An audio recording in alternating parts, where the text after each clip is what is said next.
வணக்கம் நேர்களே. இன்னைக்கு நாம பார்க்கக்கூடிய பதிவு செவ்வாயினுடைய பெயர்ச்சி. செவ்வாய் பகவான் மேஷ ராசியிலிருந்து ரிஷப ராசிக்கு ஜூன் மாதம் 21ஆம் தேதி பெயர்ச்சியாகி வருகிறார். காலபுருஷனுக்கு 2ஆம் இடமான அந்த ரிஷப ராசிக்கு பெயர்ச்சி ஆகிறார். செவ்வாயினுடைய பார்வையாகப்பட்டது 4, 7, 8 இந்த 3 இடங்களையும் பார்க்கக்கூடிய ஒரு அமைப்பு இருக்கு.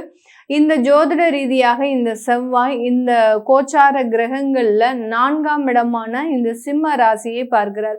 இந்த கோச்சார நிலவரத்துல இந்த செவ்வாயாகப்பட்டவர் 4ஆம் இடத்துல இருக்கக்கூடிய அந்த கேது பகவானோட சேரக்கூடிய ஒரு அமைப்பு. இதுதான் அந்த அங்காரக கேது யோகம் அப்படின்ற சொல்லக்கூடிய செவ்வாய் 4ஆம் பார்வையாக கேதுவை பார்க்கும்போது ஏற்படக்கூடிய ஒரு பலன்களை பற்றி பார்க்க போறோம்.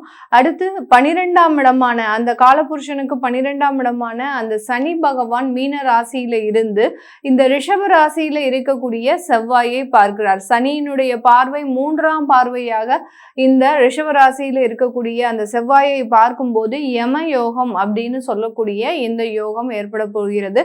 இந்த 45 நாட்களுக்கு இந்த செவ்வாயினுடைய பெயர்ச்சி நிலை சனியுடைய சேர்ந்தும் கேதுவோடையும் சேர்ந்தும் செயல்பட போகுது. அப்படி இருக்கக்கூடிய காலகட்டங்கள் என்னென்ன மாதிரியான ஒரு மாற்றங்களை கொடுக்க போகுது, ஒவ்வொரு ராசி என்பர்களும் எந்தெந்த இடத்துல ரொம்ப கேர்ஃபுல்லா இருக்கணும், எந்தெந்த இடத்துல உங்களுக்கு நல்ல ஒரு அமைப்புகள் வரப்போகுது அப்படின்றத இந்த பதிவுல தெளிவா பார்க்க போறோம். இந்த சேனல்ல முதல் முறையா பாக்குறீங்க அப்படின்னா சப்ஸ்கிரைப் பண்ணிக்கோங்க, பெல் பட்டன்ல ஆல் ஆப்ஷன் சூஸ் பண்ணிக்கோங்க. முதல் ராசி மேஷ ராசி. மேஷ ராசியினுடைய அதிபதியே பாத்தீங்கன்னா செவ்வாய் தான். இந்த செவ்வாய் பகவான் 2ஆம் இடமான அந்த ரிஷப ராசியில பெயர்ச்சி ஆகிறார்.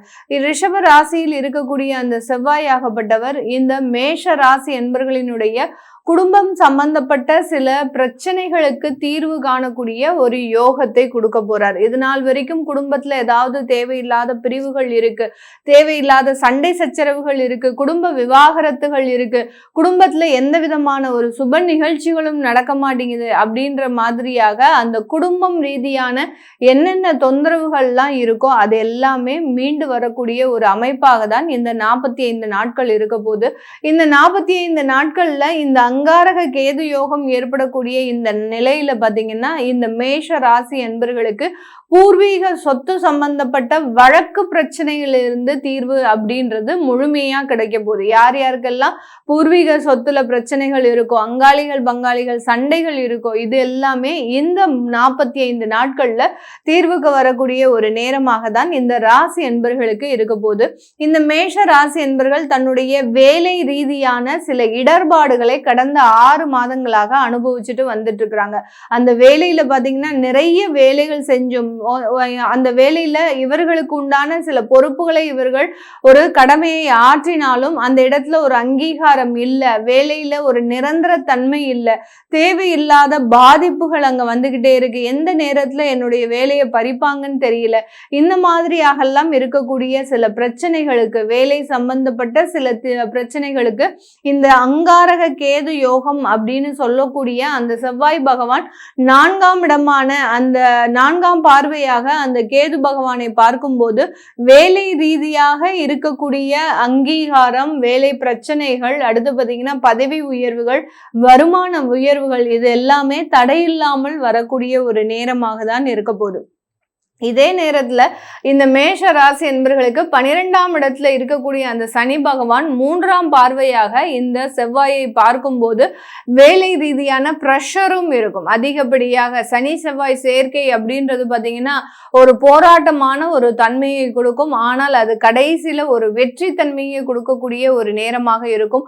ஒரு உயர்ந்த பதவிகள், எந்த இடத்துல நீங்க எந்த பதவியை அடையணும்னு நினைச்சீங்களோ அந்த இடத்துல அந்த உயர்ந்த பதவியும் கிடைச்சு அதற்கு உண்டான பொறுப்புகளும் அதிகரிக்கக்கூடிய ஒரு நேரமாக இருக்கும். ஓய்வு இல்லாமல் ஒரு சுற்றக்கூடிய ஒரு நேரம் இந்த மேஷராசி என்பவர்களுக்கு இந்த 45 நாட்கள் பாத்தீங்கன்னா ஒரு ஓய்வெடுத்து நீங்க உங்களை ரிலாக்ஸ் பண்ணிக்க முடியாத ஒரு சூழ்நிலை. அதே சமயத்துல உங்களுடைய வாழ்க்கை பொருளாதாரமும் அதிகப்படியாக உயர்வதற்குண்டான ஒரு நேரமாக இருக்க போது இந்த இடத்துல நிறைய மேஷராசி என்பர்கள் நிலம் சம்பந்தப்பட்ட சில ப்ராப்பர்ட்டி வாங்குறதுக்கு உண்டான ஒரு நேரமாக இருக்கும். ஒரு சென்ட் நிலமோ இல்ல 2 சென்ட் நிலமோ இந்த மாதிரியாக நிலத்துல முதலீடு செய்வதற்குண்டான ஒரு அமைப்பை இந்த அங்காரக கேது யோகமும் யமயோகமும் கொடுக்கக்கூடிய ஒரு நேரமாக இருக்கு.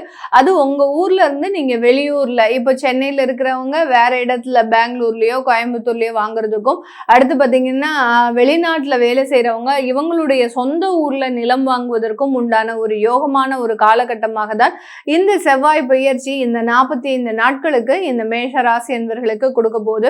அடுத்து பாத்தீங்கன்னா உயர்கல்வி சம்பந்தப்பட்ட தடைகள் இது எல்லாத்தையுமே இந்த அங்காரக கேது யோகம் அப்படின்றது முழுமையாக நீக்கக்கூடிய ஒரு யோகமாக தான் இருக்க போகுது. யார் யாரெல்லாம் உயர்கல்வி செய்யறதுக்கு உண்டான ஒரு தடைகள் அதிகப்படியாக உங்களுடைய இடத்துல இருந்துட்டு இருக்குதோ, என்னால ஒரு பிஜி டிகிரி படிக்கணும்னு நினைக்கிறேன், வெளிநாட்டுல போய் படிக்கணும்னு நினைக்கிறேன், ஆனா அதற்குண்டான ஒரு வாய்ப்புகள் எனக்கு வருது, தேவையான அளவுக்கு வருமானம் இல்லை, அது கடனும் கிடைக்க மாட்டேங்கிறது போய் படிக்கிறதுக்கு அப்படின்ற மாதிரியாக ஏதோ ஒரு இடத்துல உங்களுக்கு தடைகள் இருந்திருக்கும். அந்த தடைகள் எல்லாமே இந்த காலகட்டம் முழுமையாக நீங்குவதற்குண்டான ஒரு நேரமாக இருக்க போகுது.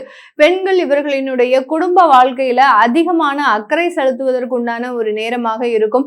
இரண்டாவது திருமணம் அப்படின்றது மிகப்பெரிய அளவுக்கு மன உளைச்சலை கொடுக்கக்கூடிய ஒரு தருணமாக தான் இந்த செவ்வாய் பயிற்சி இருக்க போகுது. ஏன்னா குடும்பத்துல உங்களுக்கு குடும்ப வாழ்க்கை அமைய போகக்கூடிய இந்த ஸ்டேஜ்ல பாத்தீங்கன்னா அது இரண்டாவது திருமணமாக இருந்தது அப்படின்னா அதனால சில தேவையில்லாத மன உளைச்சல்கள், இந்த இரண்டாவது திருமணத்தினால தேவையில்லாத உங்களுக்கு குடும்பத்துல பிரச்சனைகள், இது எல்லாமே இந்த சனி செவ்வாய் அப்படின்றது குடும்பம் ரீதியான சில தொந்தரவுகளை கொடுக்கறதுக்கு உண்டான ஒரு அமைப்பாக தான் இருக்கு. அதனால இரண்டாவது திருமணத்தை பத்தி இந்த 45 நாட்கள் பெரிய அளவுக்கு நீங்க முயற்சி செய்ய வேண்டாம்.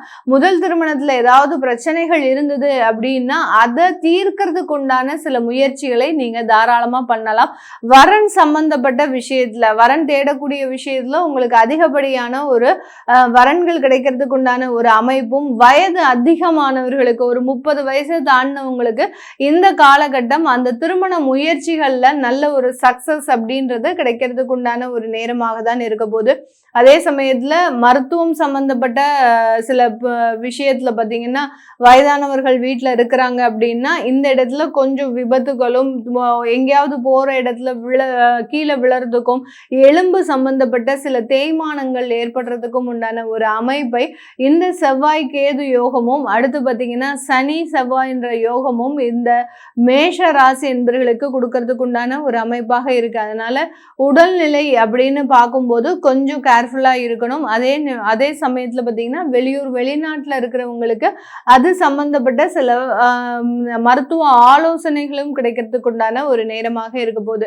இது எல்லாமே நம்ம கோச்சார நிலவரப்படி பலன்களை கணிச்சு சொல்லியிருக்கிறோம். உங்களுடைய சுய ஜாதக திசாபுத்தி பலன்களை பார்க்கணும் விருப்பப்படுறவங்க கீழே இருக்கிற நம்பருக்கு வாட்ஸ்அப்ல அப்பாயின்மெண்ட் வாங்கிட்டு நீங்க கன்சல்ட் பண்ணிக்கலாம். உங்களுடைய குழந்தைகளுக்கு ஜாதகம் எழுதணும், நியூமராலஜி படி பெயர் வைக்கணும்னு நினைக்கிறவங்களும் கீழே இருக்கிற நம்பருக்கு வாட்ஸ்அப்ல மெசேஜ் அனுப்புங்க. அதற்குண்டான விவரங்கள் தெரிய வரும். உங்களிடமிருந்து விடைபெறுவது உங்கள் ஆஸ்ட்ரோ பூர்ணா. நன்றி, வணக்கம்.